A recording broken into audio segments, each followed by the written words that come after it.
በስመ አብ ወወልድ ወመንፈስ ቅዱስ አሐዱ አምላክ አሜን።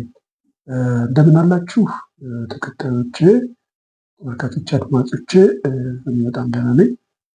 ይህ ማኅደረ ክርስቶስ መንፈሳዊ አገልግሎት እየተዘጋጀ በአውደ ወንጌል ሚዲያ የሚቀርብላችሁ ዘወትር ዓርብ ሰዓት ላይ ወደ እናንተ የሚደርሰው የትምህርት ጊዜ ነው። ዛሬ ደግሞ አብረን የእግዚአብሔር ቃል እንማራለን። ዛሬ እንዲያው ምናልባት እሺ ሆኖ ስለሰነበተ በዚህ ሳምንት ስለተነሳው ስለ ማርያም ቤዛዊተ ኩሉ ዓለም ስለመባሏን የሚመለከት ሀሳብ ወደ እናንተ ለማምጣት ፈልጌያለሁ። ያው አቡነ ገብርኤል ባለፈው ዓርብ የዛሬ ሳምንት ሲሰብኩ ማርያም የዓለም ቤዛ አትባልም ብለው ሰብከው ነበረ። ሰሞኑን ደግሞ እንደገና በሰጡት መግለጫ አይ እንደ ኢየሱስ ማለት አይደለም እንጂ የዓለም ቤዛ ነች ብለው ተናግረዋል። እና ያኔ ባስተማሩት ትምህርት በጣም ደስ የሚለው ነገር ቤዛ ፍጡር ቤዛ ይባላል።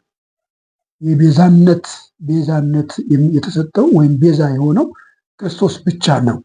ስለዚህ ክርስቶስ ብቻ ስለሆነ ቤዛ የተባለው ፍጡር ቤዛ ሊባል አይገባም የሚል ነገር ነበር የተናገሩት። ያው እንግዲህ አሁን መከራው ሲበዛባቸው፣ ችግሩ ሲበዛባቸው ደግሞ አይ እንደ ኢየሱስ ማለት አይደለም እንጂ ቤዛ ነች የሚል ሀሳብ ተናግረዋል። እና እሳቸው የተናገሯቸውን ሀሳቦች ሁለቱንም ሀሳቦች እንመለከታለን ቀጥለንና ከዚያ የኔን ሀሳብ እቀጥላለሁ። ነይ እምዬ ማርያም ቤዛ ነሽ አሉ ለዓለም። እመቤታችን ቤዛ አይደላችም። ቤዛ ልጇ ነው። አትደንግጡ። ቤዛ ልጇ ነው። ነይ ቤዛ ነሽ አሉ ለዓለም ተብሎ አይሰበክም። ቤዛ ተቀዳሚ ተከታይ የሌለው አንድ የእግዚአብሔር ልጅ ብቻ ነው። መጽሐፍ ቅዱስ አውጡ ዕብራውያን ምዕራፍ 9 ቁጥር 11 ላይ ምዕራፍ 9 ቁጥር 11 ላይ ምን ይላል? ነገር ግን ክርስቶስ መጣ ዘንድ ላለው መልካም ነገር ሊቀ ካህናት ሆኖ በምትበልጠውና በምትሻለው በእጆችም ባልተሰራች ማለት ለዚህ ፍጥረት ባልሆነች ድንኳን ፈጽሞ ወደ ቅድስ በገዛ ደሙ የዘላለም ቤዛነትን አግኝቶ በገዛ ደሙ ገባ እንጂ በፍየሎችና በኮርማዎች አይደለም። በፍየሎች በኮርማዎች አይደለም። ሚካኤል ቤዛ መሆን አይችልም። ገብርኤል ቤዛ አልሆነም። አብርሃም ቤዛ አልሆነም። የትኛውን ፍጡር ቤዛ አልሆነም። ለዘላለሙ ልጇ ነው ቤዛ። የእመቤታችን የቅድስት ድንግል ማርያም ልጇ የዓለም ቤዛ፣ የዓለም መድኃኒት፣ ለዓለም የተከፈለ ዕዳ በቀራንዮ ላይ የሞትና የኃጢአት መድኃኒት ሆኖ ለእኛ የተሰጠ ልብ በሉ። ስለዚህ የዘላለም ቤዛነትን አግኝተው አንድ ጊዜ ፈጽሞ ነው የሚለው። ስንት ጊዜ ይላል? አንድ ጊዜ ፈጽሞ በገዛ ደሙ ገባ እንጂ በፍየሎችና በኮርማዎች አይደለም። አንድ ጊዜ ፈጽሞ በዛሬው ዕለት በዕለተ ዓርብ የከፈለው ቤዛነት ለዘላለሙ ሲያድንና ሲምር ይኖራል። ሃሌሉያ። አሁን በእኛ ቤትም ሆነ በሌላ ቦታ እንደ ትልቅ መከራከሪያ ሆኖ ብዙ ጊዜ ጭቅጭቅ የሚደረግበት ሮሜ የፈረደበት ሮሜ 8:34 ምን የሚያከራክር ነገር አለው? መጽሐፍ ቅዱስ የሚያከራክር ነገር የለም እኮ። አባ እስራኤሎም ውስመ በዘያምሩ ይገብሩ፣ አባቶይ የሚያደርጉትን አያውቁምና ይቅር በላቸው። በሉቃስ 23 ቁጥር 34 ላይ ይሄ የተናገረው ይቅርታና የምልጃ ቃል ለዘላለሙ ሲያድን ይኖራል። እግዚአብሔር አንድ ጊዜ ይናገራል። የተናገረው ቃል ለዘላለሙ ይሰራል። ስለዚህ በዛሬው ዕለት አምላካችን መድኃኒታችን ኢየሱስ ክርስቶስ በቀራንዮ ተሰቅሎ ዓለምን ያዳነበት፣ ሞትን የገደለበት፣ ሞትን የሻረበት፣ እኛን ነፃ ያወጣበት፣ እርግማናችንን ያስወገደበት ታላቅ ቀን ነው። በስመ አብ ወወልድ ወመንፈስ ቅዱስ አሐዱ አምላክ በሀገር ውስጥና በውጭ ሀገር ያላችሁ የእግዚአብሔር ቤተሰቦች እንደምሰነበታችሁ። ካለ ጌታችን ለአምላካችን ለመድኃኒታችን ለኢየሱስ ክርስቶስ የትንሣኤ በዓል አደረሳችሁ። እግዚእነ ኢየሱስ ክርስቶስ ዘኮነ ሰብአ ወመጠወ ርእሶ ለኩሉ ጌታችን ሰው የሆነው ጌታችን አምላካችን መድኃኒታችን ኢየሱስ ክርስቶስ ነፍሱን ለሰው ሁሉ አሳልፎ ሰጠ። አንደኛ ጢሞቴዎስ ምዕራፍ 2 ቁጥር 6። በዛሬው ዕለት በዚህ መልክ መምጣት ያስፈለገኝ ዋና ጉዳይ የስቅለት ዕለት ጌታችን አምላካችን ኢየሱስ ክርስቶስ የተሰቀለበትና ቤዛ የሆነበት ቀን ስለ ቤዛነት በሰፊው ከተሰጠው የትምህርት ድነት ጋር ተያይዞ አንዳንድ ብዥታዎችና ጥያቄዎች ስለተፈጠሩ እነዚህን ነገሮች ለማጥራት ያህል ነው። እንደሚታወቀው እንግዲህ ዕለተ ስቅለት ማለት ዕለተ ሪት ማለት ነው።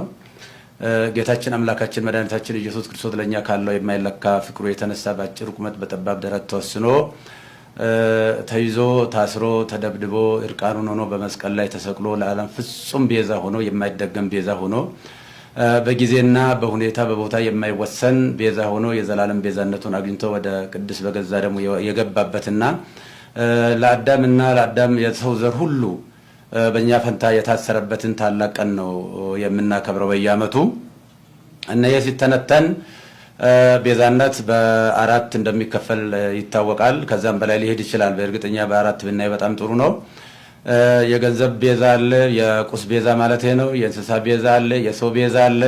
ዋናውና ትልቁ ግን የጌታችን የአምላካችን የመድኃኒታችን የኢየሱስ ክርስቶስ ቤዛነት ነው።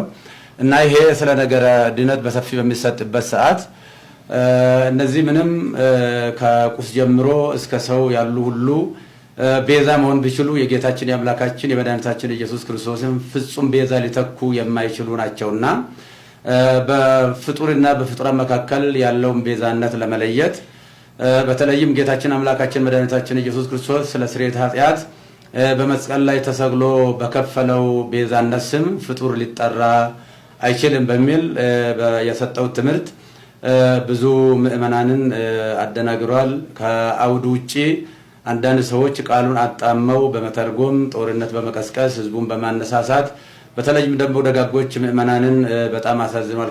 ከእመቤታችን ከቅድስት ድንግል ማርያም ጋራ እንዴት የፍጡር ቤዛ የለም ይባላል? ከገንዘብ ጀምሮ ከቁስ ጀምሮ ብዙ ቤዛዎች አሉ ብለው በመተንተን ነው ብዙ ጊዜ ሲወራ ሲነገር የነበረው። እኔ በሰዓቱ ስለ ቁስ ቤዛ፣ ስለ እንስሳ ቤዛ፣ ስለ ሰው ቤዛ ብዙ መናገር አላስፈለገኝም። ዋናው በመስቀል ላይ ተሰቅሎ ስለሱ ብቻ ነበር በሰፊ መናገር የነበረብኝና ምንም እመቤታችን ቤዛ ዓለም ብትባልም የጌታችን የአምላካችን ኢየሱስ ክርስቶስን ቤዛነት አይተካም የሚል ቃል ብዙዎቹን ድንጋይ ቤዛዊተ ዓለም ብለን በሰዓታቱ በሌላው መጻሕፍት በቅዳሴዋ በውዳሴዋ እየጻፍን እየተረጎምን እያስተማርን እንገኛለን። እኔም በግሌ ስለሷ ብዙ ሰብኬያለሁ። ስለሷ ወላዲተ አምላክነት በተለይም ንጻ ጠባይ ያላደፈባት ነውር ነቀፋ የሌለባት ነቃ ሀጣው ያላገኛት እግዚአብሔር በንጽህና በቅድስና ከዓለም አልቆ የፈጠራት ከሁሉም አልቆ የፈጠራት አቻና ወደር የሌለባት እንደሆነች ብዙ ጊዜ በሰፊው ትምህርት ሰጥቼበታለሁ። መጽሐፍም ጽፌያለሁ። ያንን መከታተል ይቻላል። እኛ ብቻ ሳንሆን መልአኩ ቅዱስ ገብርኤልም ቡሩክ አንቲ እምአንስት ወቡሩክ ፍሬ ከርሥኪ አንቺ ከሴቶች ሁሉ የተለየሽ ነሽ ብሎ ያደነቃትና ያመሰገናት ፈጣሪ ለእናትነት የመረጣት እናት ስለሆነች እንኳንስ እሷን ይቅርና ማንንም በክርስትና ለመናቅ አይቻልም። እኔ የወለደችኝ ውድ እናትን በእጅጉ የሚወዳት የማከብራት ነኝና እናትን የማከብር የፈጣሪውን እናት በምንም አይነት ተአምር ዝቅ አድርጌ የማይበት ምንም አንዳች ሁኔታ የለም። በዕለቱ የተደረገው ጌታችን አምላካችን መድኃኒታችን ኢየሱስ ክርስቶስ በሚጠራበት ቤዛነት የኃጢአት ስርየት ቤዛነት በዚህ ፍጡር ሊጠራ አይገባም አይችልም የሚል ነው በጥቅሉ። አው ትክክል ነው። ከመልአክ ጀምሮ እስከ ሰው ያለው ሁሉ ወይም ደግሞ ዓለም ከተፈጠረ ዘመን ከተቆጠረ ጀምሮ እስካሁን ድረስ ያለው ወይንም ደግሞ እስከ ዕለተ ምጽአት ድረስ የሚቀጥል ሁሉ ኢየሱስ ክርስቶስ ጌታችን መከራ የተቀበለውን መከራ ቢቀበል ጌታችን አምላካችን መድኃኒታችን ኢየሱስ ክርስቶስ በቀራንዮ የከፈለውን ቤዛነት ማንም ሰው መክፈል አይችልምና እሱ የኃጢአትና የሞት መድኃኒት በማዳኑ ተረፈ ደዌ የሌለበት የዓለም ቤዛነቱ የኃጢአት ስርየት ነው። አው እያንዳንዳቸው ለምሳሌ እነ ሙሴ ቤዛ ተብሏል። ነገር ግን የሙሴ ቤዛነት በአረፍተ ዘመን ተገጥቷል፣ በጊዜ ተገጥቷል፣ ዮርዳኖስ ማዶ ተገጥቷል። የሁሉም ፍጡራን ቤዛነታቸው በጊዜ በሁኔታ የሚገታ ነው። ነገር ግን በጊዜና በሁኔታ የማይገታ ለዓለሙ ሁሉ ቤዛ የሆነ ከሰማይ በታች ከምድር በላይ መዳኛ የማን ነው? ከሱ ውጪ አዳኝ የሌለ የጌታችን የአምላካችን የመድኃኒታችን የኢየሱስ ክርስቶስን ቤዛነትን በደንብ አጉልቶ ለማሳየትና ለማስተማር ካልሆነ በስተቀር ከመቤታችን ከቅድስት ድንግል ማርያም ክብር ጋራ ምንም የሚያገናኝ አንዳችም ነገር የለም። እሷም ከፈጣሪ ልጅ ከተቀበለው መከራ ጋር ሊወዳደር አትችልም እና ብዙ ምእመናን በዚህ ጉዳይ በእጅጉ አዝነዋልና የኢየሱስ ክርስቶስ ቤዛነትና አዳኝነት ለድርድር ለክርክር የማይቀርብ ለምንም ለውይይት የማይቀርብ ዛሬም ትላንትናም ነገም ያው የሆነ እሱ ለዘላለሙ ሲያድን ይኖራል። እንግዲህ ይህ ሲባል ሰዎች ለሚዲያ ፍጆታ አንዳንዶቹ ደግሞ ከሆነ ነገር ጋር የተያያዘ በሚመስል መልኩ የተከፈተብኝ ዘመቻ እኔን የማይመለከተኝ መሆኑን ህዝቡ በደንብ እንዲያውቅ ለማለት እፈልጋለሁ። እንደምታወቀው ይህንን በሰፊው በሚዲያ በማራገብ ምዕመናንን በማሳሳት በማሳዘን በማልቀስ የተለያየ ትርጉም በመስጠት ሲያካሂዱ የነበሩ ወንድሞችና እህቶችን አባት ነኝና አባት እንደመሆኔ መጠን ሳልቀየማቸው ይቅርታ እያደረግኩ እግዚአብሔር ይቅር በላቸው ለማለት እወዳለሁ። በተረፈ ግን በፍጹም የዋህነትና በፍጹም ቅንነት ያዘኑ የተከዙ በዚህ ጉዳይ ላይ እንዴት ያሉ የዋሃንና ንጹሃን ቅዱሳን ምእመናንን ከልብ ይቅርታ ጠይቃለሁ። ቤተክርስቲያንም ደግሞ በዚህ ጉዳይ ስሟ በመነሳቷ ታላቋ ቤተክርስቲያን ይቅርታ ልጠይቃት እወዳለሁ። ለሁላ በደንብ ግልጽ መሆን የሚያስፈልገው የእመቤታችን ቅድስት ድንግል ማርያም ንጽህና ቅድስና እግዚአብሔር የሰጣትን ክብር ስንሰብክ ነው የኖርነው፣ ወደፊትም የምንሰብከው ነው። ለማችኋቸው ሁለቱንም ሀሳብ እንዳደመጣችሁ ተስፋ አደርጋለሁ። እንደሰማችኋቸው እሳቸው ያሉት ማርያም ያለም ቤዛ አትባልም፣ ማንኛውም ፍጡር ያለም ቤዛ አይባልም ነው ያሉት። አሁን ደግሞ አይ እንደዚያ ማለት አይደለም ክርስቶስን ስለወለደች ቤዛ ነች፣ ግን እያልክ ያለሁት እንደ ክርስቶስ አይነት ቤዛ አይደለችም እያሉ ነው ያሉት።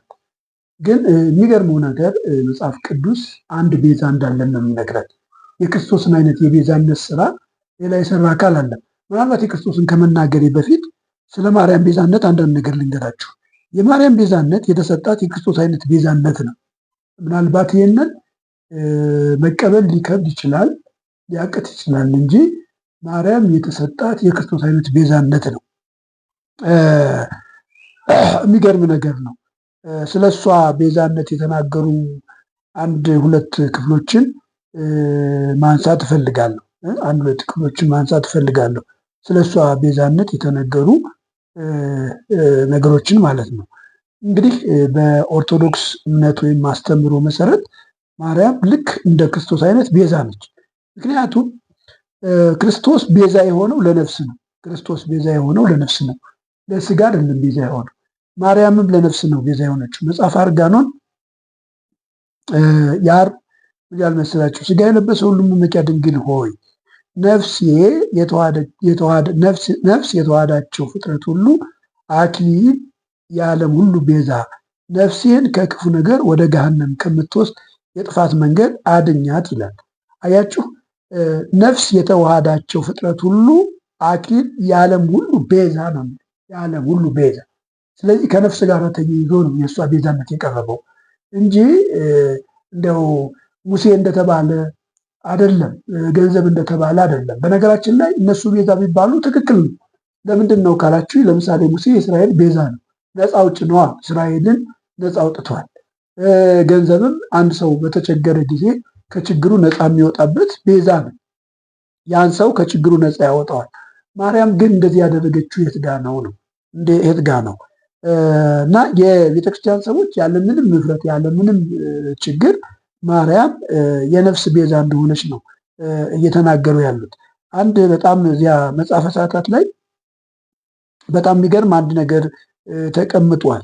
እንዲያው በደንብ ሁላችንም እንድናየው ፈልጋለሁኝ እና በደንብ የሚገርም ነገር ነው። ቤተክርስቲያን ሰዎችን በተለይ እነዚህ አማርኛ ተናጋሪዎችን ምናምን ለማታለል ይሞክራሉ። አማርኛ ተናጋሪዎችን ለማታለል ይሞክራሉ እና ግን እንደዚህ አይደለም። ተማይፀንኩ ጊዜቴ በመልካሴ ልኪዛቲ ተመልከቱ። መጽሐፈ ሰዓታት ዘደብረ አባይ 11 ላይ ነው እንደዚህ የሚለው ተማይፀንኩ ጊዜቴ በመልካሴ ልኪዛቲ እንዘ ይሰግድ ቅብያ ወይትጋና ይለቲ ማርያም ድንግል ማርያም ወለተ ማቲ ቤዛ ቤዛ ቤዛ ነፍሰ ኩሉ መዋቲ በሰማይኒ ወበምድርኒ አንቲ ነው የሚለው። ይሄ በጣም ትልቅ ስህተት ነው፣ ወይም ደግሞ ትልቅ ነገር ነው።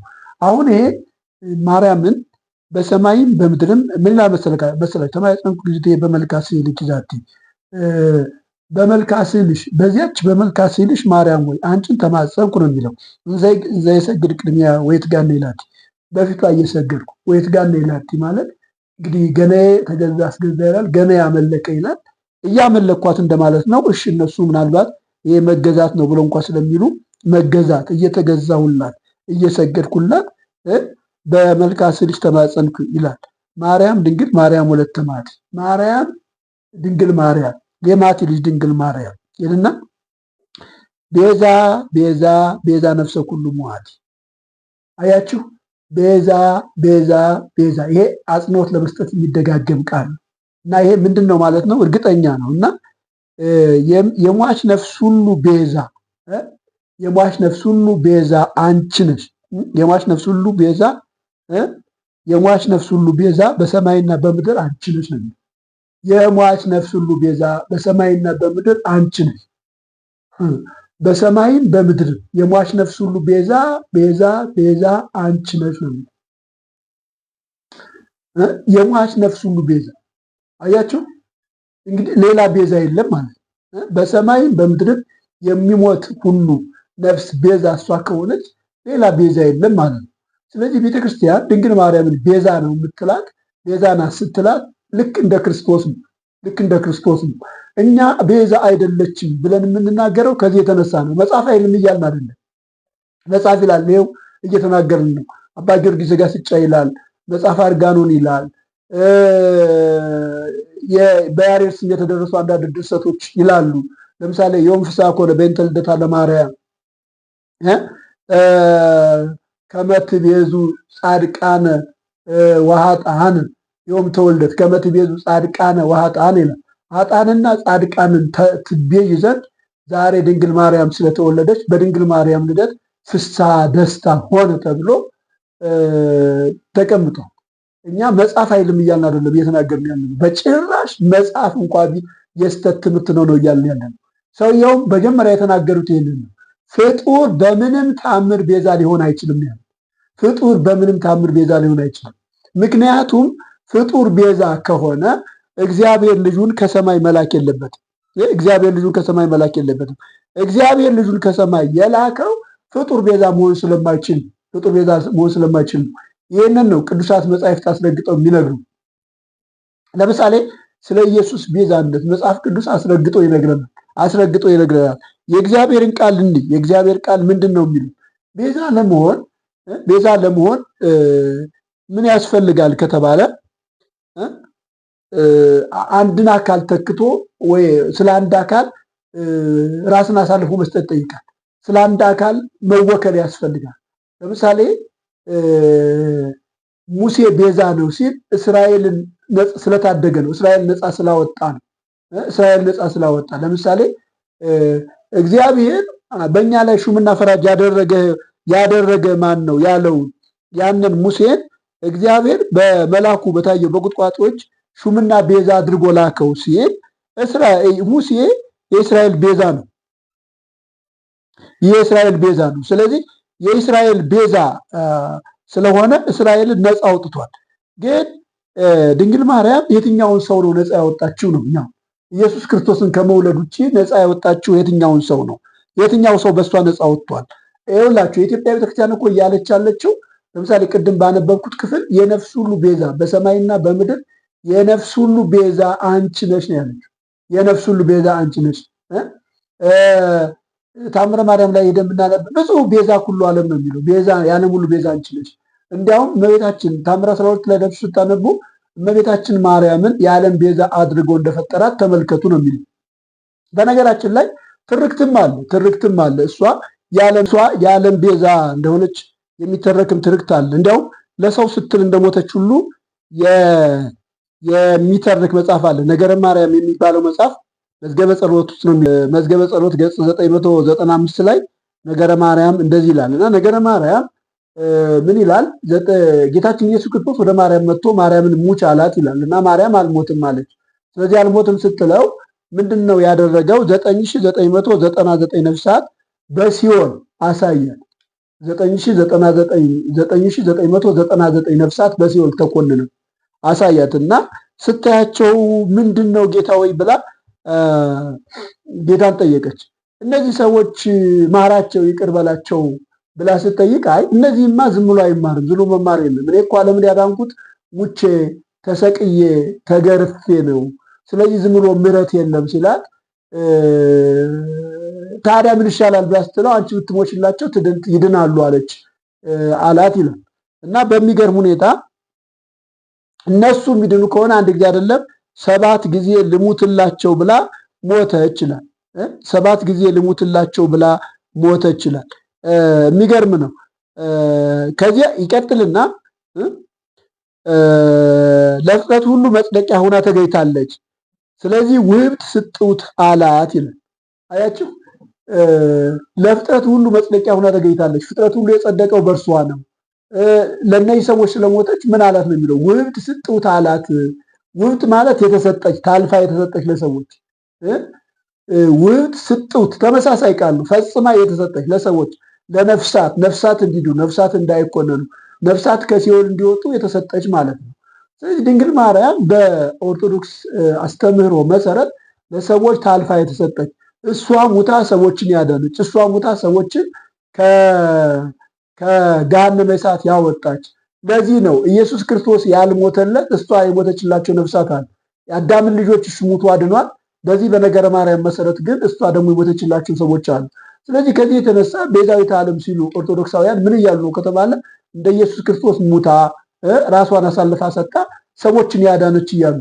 እኛ ትክክል አይደለም ነው የምንለው። ይሄ ትክክል አይደለም፣ የውሸት ትምህርት ነው፣ የአጋንንት ትምህርት ነው። ጌታ ኢየሱስ ክርስቶስ ራሱን አሳልፎ ሰጥቷል። መጽሐፍ በግልጽ ይነግረናል። ከዚያ ውጭ ለሰው ልጅ ራሱን አሳልፎ የሰጠ አካል የለም።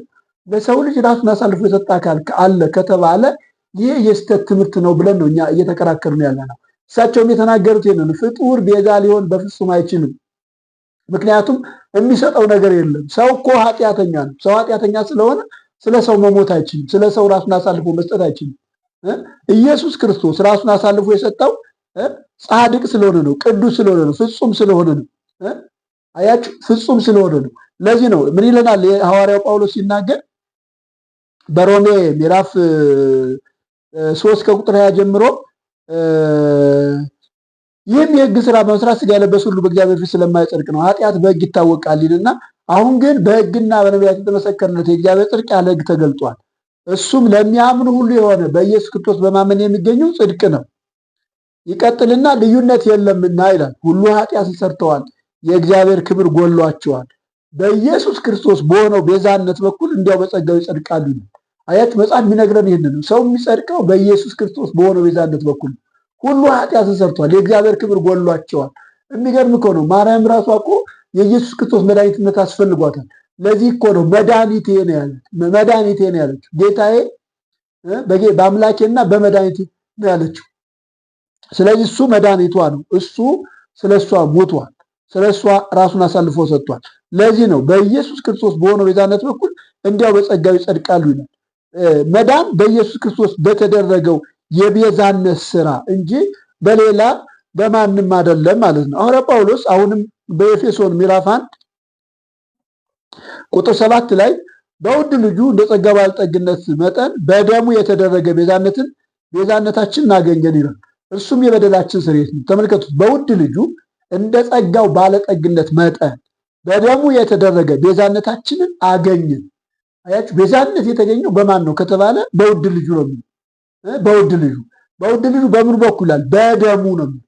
በደሙ የተደረገ ቤዛነታችንን አገኘን። እሱም የኃጢአት ስርየት ነው ይላል። የኃጢአት ስርየት ነው። ስለዚህ ወገኖች ሌላ ቤዛ የለም።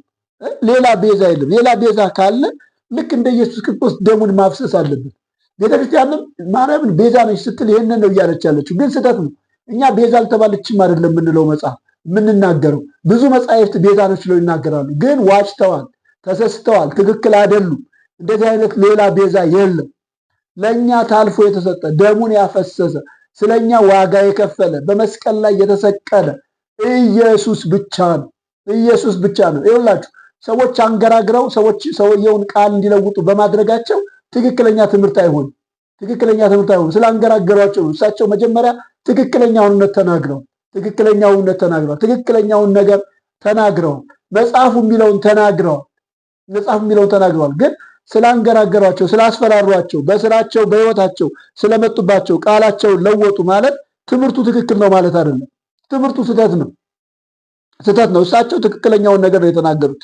ለዚህ ነው ምን ይላል ሐዋርያው ጳውሎስ በአንደኛ ጢሞቴዎስ ምዕራፍ 2 ቁጥር 6 ላይ ወይ ቁጥር 5 ጀምሮ እንደዚህ ይላል፣ አንድ እግዚአብሔር አለና ይላል።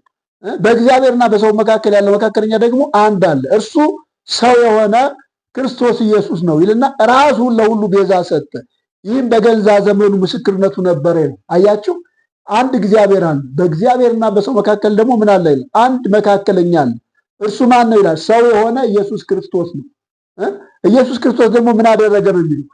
ራሱን ለሁሉ ቤዛ ሰጠ ነው። ክብር ለእግዚአብሔር ይሁን። ራሱን ለሁሉ ቤዛ የሰጠ ኢየሱስ ክርስቶስ ብቻ ነው። አንድ እግዚአብሔር አለ፣ በእግዚአብሔርና በሰው መካከል አንድ አለ። እርሱ ማን ነው? ሰው የሆነ ኢየሱስ ክርስቶስ። እሱ ምን አደረገ? ራሱን ለሁሉ ቤዛ ሰጠ።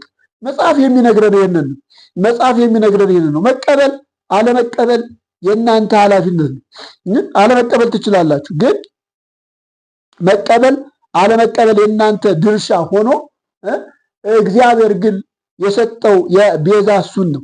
ምን ይላል መሰላችሁ? ቲቶ ምዕራፍ 2 ቁጥር 14 ላይ መድኃኒታችን ከአመፅ ሁሉ እንዲቤዠን መልካሙን ለማድረግ የሚቀናውን ገንዘቡ የሚሆነውን ሕዝብ ለራሱ እንዲያነጻ ስለኛ ነፍሱን ሰጥቷልና። ከአመፅ ሁሉ እንዲቤዠን መቤዠት ነው። ስለዚህ እንዲቤዠን ምን አደረገ ነው የሚለው? ነፍሱን ስለኛ ሰጠ። ለራሱ የሚቀናውን ገንዘቡ የሚሆነውን ሕዝብ ለራሱ እንዲያነጻ። አያችሁ፣ እግዚአብሔር እንደዚህ ነው ያደረገው። በሌላ በማንም ሰው ወደ እግዚአብሔር ሊቀርብ ስላልቻለ ወይም ሰውን የሚበጅ ሌላ አካል ስላልተገኘ ልጁን ኢየሱስ ክርስቶስን በመላክ ምን አደረገ? ከአመፅ ሁሉ እንዲቤዠን። አያችሁ፣ ከአመፅ ሁሉ እንዲቤዠን መልካሙን ለማድረግ የሚቀናውን ገንዘቡ የሚሆነውን ለራሱ እንዲያነጻ ስለኛ ነፍሱን አሳልፎ ሰጥቷል ነው የሚለው። የእግዚአብሔር ቃል የሚነግረን እውነት ይሄ ነው። ይህን እውነት መቀበል ያለ መቀበል የእናንተ ድርሻ ነው። ግን እውነቱ ይሄ ነው። እዚያ ዕብራውያን ምዕራፍ 9 ቁጥር 12 ጀምሮ የዘላለም ቤዛነት አግኝቶ አንድ ጊዜ ፈጽሞ ወደ ቅድስት በገዛ ደሙ ገባ እንጂ በፍየሎችና በጥጆች ደም አይደለም ይላል። የዘላለም ቤዛነት አግኝቶ፣ አያችሁ፣ የዘላለምን ቤዛነት ያገኘው ኢየሱስ ክርስቶስ ነው። ሌላ ቤዛ የሚሆን የለም። ይላችሁ መጽሐፍ በተደጋጋሚ የሚነግረን የሚያስረዳን ቤዛችን ኢየሱስ ነው የሚል።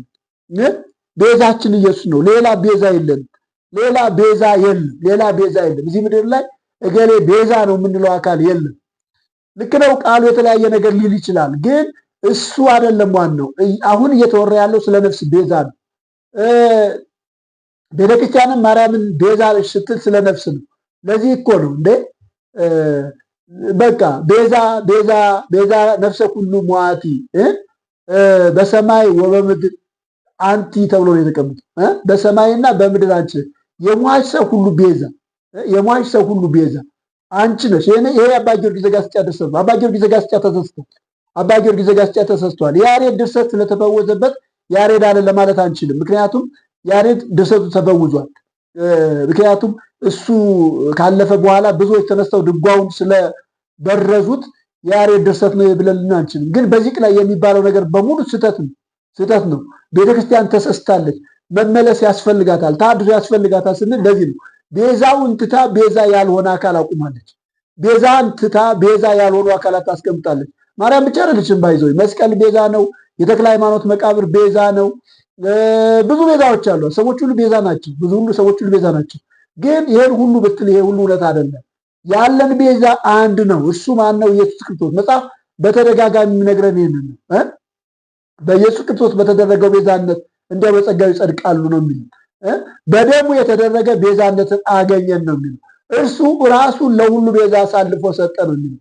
የዘላለም ቤዛነትን አግኝቶ በገንዛ ደሙ ወደ ቅድስተ ቅዱሳን ገባ ነው የሚለው። ኢየሱስ ብቻ ነው ቤዛ። ኢየሱስ ብቻ ነው ቤዛ። ይህንን ቤተክርስቲያን መቀበል አለባቸው። ይህንን ኦርቶዶክሳውያን መቀበል አለባቸው። አይ ሰውየውን በግድ ቃል ስላስለወጧቸው ትክክለኛ ትምህርት እንዳይመስላችሁ። ይሄ ትክክል አይደለም። ይሄ ትክክል አይደለም። እንደዚህ አይነት ትምህርት የለም። በነገራችን ላይ ይውላል ሰው በግድ የሆነ ነገር እንዲል መደረግ ራሱ የለበትም። እሳቸው የተማሩ ሰው ናቸው። የገባቸው እውነት ተናግረዋል። እሱን መርምሮ በመጻሕፍት እውነት ከሆነ መቀበል ነው እንጂ አይ በግድ ይህንን መቀበል አለብህ ተብለው ተገደው ይህን ማለት የለባቸውም። እና ይሄ ትክክል አይደለም። እንደዚህ አይነት አካሄድ ለቤተክርስቲያን የማይጠቅም ለሕዝብ የማይጠቅም።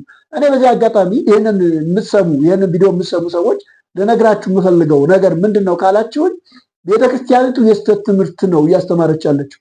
የተሳሳተ ትምህርት ነው እያስቀጠለች ያለችው። የትኛውም አባት ከኢትዮጵያውያን አበው ውጭ ከኢትዮጵያውያን ደራሲዎች ውጭ የትኛውም አባት በዓለም ደረጃ ድንግል ማርያም ቤዛ ነች ብሎ አላስቀመጡ። ሌላ አካል ቤዛ ነው ብሎ አላስቀመጡ። መጽሐፍ ቅዱስ የነገረን ቤዛችን ኢየሱስ ክርስቶስ ነው ያለን። የዓለም ቤተክርስቲያንም የዓለም ቤዛ ኢየሱስ ክርስቶስ ብቻ ነው።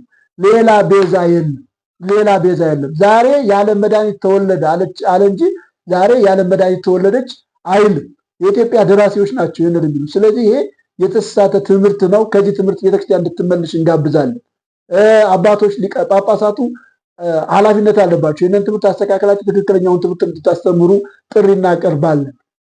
ህዝባችን ይህንን የተሳሳተ ትምህርት እያመን ማርያም ቤዛ ትሆነኛለች ብለህ ሲኦል እንዳትገባ ዛሬ ጊዜ ሳለል ቀን ሳለል ንስሐ ገብተህ ከእግዚአብሔር ጋር ታርቀህ እውነተኛውን ቤዛ እና ዳኛ የሆነውን ክርስቶስ ኢየሱስን ተቀብለህ የዘላለም ሕይወት እንድትወርስ እንጋብዝሃለን።